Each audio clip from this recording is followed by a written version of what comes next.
Today, I'm going to be making the entire Premier League completely amateur. That means they will have no money to spend on wages, no money to spend on transfers, and every player will be reverted to £0 per week on their wage budget. So, what's going to happen? Are the top clubs going to stay at the top?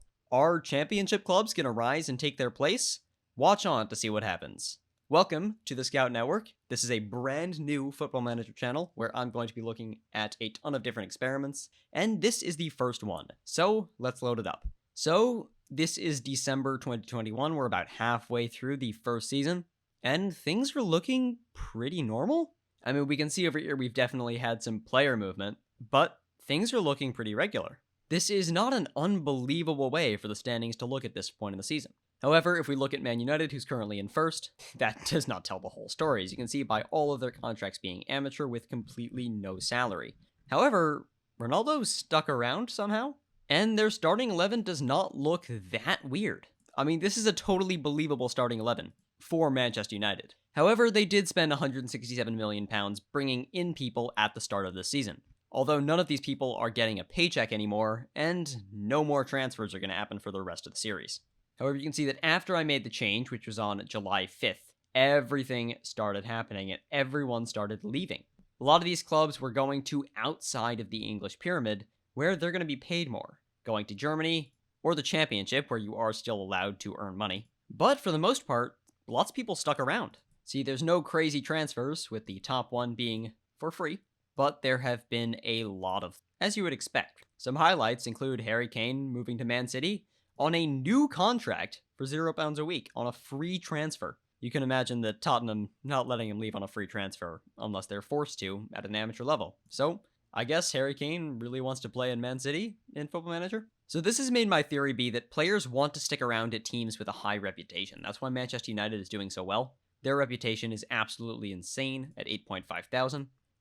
Meanwhile, people at the bottom like Norwich, their reputation is significantly lower at around 6.3 thousand, with Crystal Palace right below them at 6.5.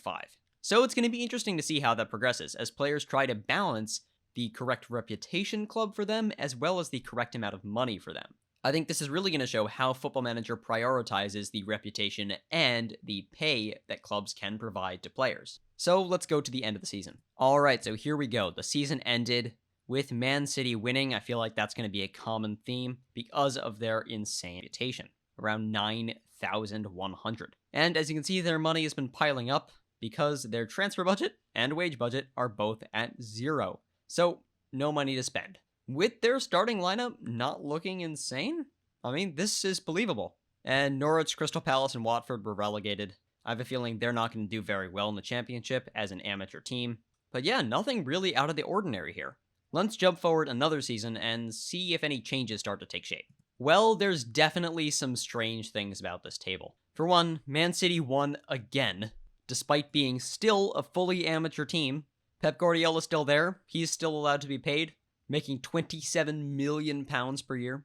Although some other places like Chelsea have decided that they're just going to promote internally, making the U18 head coach their head coach instead, for no money. This is certainly a strange appointment.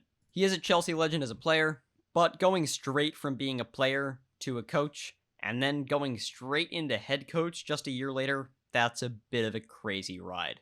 Although, he's doing pretty well. They came in second. What you will notice is that the promoted championship teams did pretty well. Sheffield United solidly mid-table as a professional side. Now, they are allowed to have players on real money, which does make a big difference. They're also allowed to sign players, and you can see they took full advantage of that.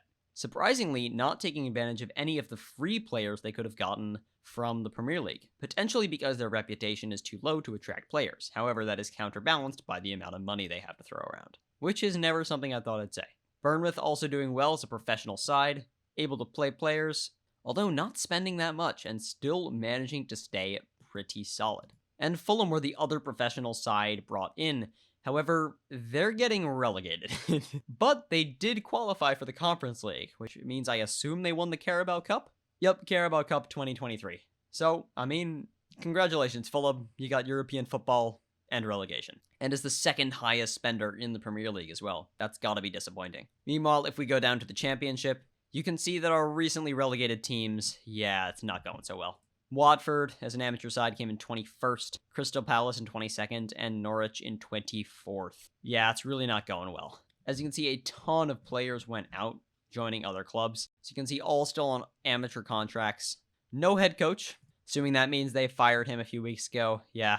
Okay, he did have some decent experience, but again, not really what you'd expect of a club of their stature. Probably because they couldn't pay him any. We'll keep checking in on them. I have a feeling they're not going to do too well.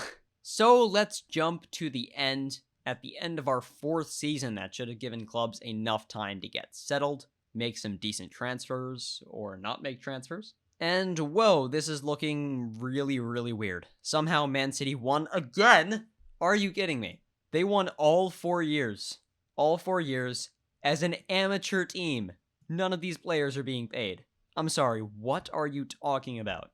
Why are you still here? Their reputation cannot matter that much. You could be making millions. I don't understand. Did they win the Champions League as well in 2023? My god, they did it. Are you kidding me? The first amateur side to win the Champions League. That is insane. Yep, they beat Inter 2-0. That is crazy. Other strange things, Bristol City coming in 2nd. That has to be a record high for them, I'm assuming. Good for them, professional side. Got some players on a lot of money here. Sheffield United also doing really well as a professional side. Nottingham Forest, they wish they were here right now. 5th in the Prem as a professional side, also paying a ton of players. Able to actually spend boatloads of money. Finally bringing in some people from Premier League clubs. Fulham, back, finally settled in the Premier League. Got 7th after recently being promoted last year. All it took was for you to be one of the only teams that was able to pay players. Bournemouth doing decently as well. Overall, there's been a lot of change in this Premier League, a lot of clubs that you wouldn't expect to normally be here. So I have a feeling as we go down the leagues, we're going to see a lot of those clubs sitting around. Here we are in the Championship, where you can see we have Newcastle, Wolves, and Leeds recently relegated from the Premier League down in the Championship, getting relegated again. Not enough reputation to attract those players on free contracts. Going down to League One, we've got much of the same. Although Brighton managing to escape relegation, Watford was not so lucky, finishing 24th. Overall, not a result they'll be happy with. And down in League 2, I'm very sorry, Norwich fans, this is not your day. Finishing 20th in League 2, they are right on the brink of relegation.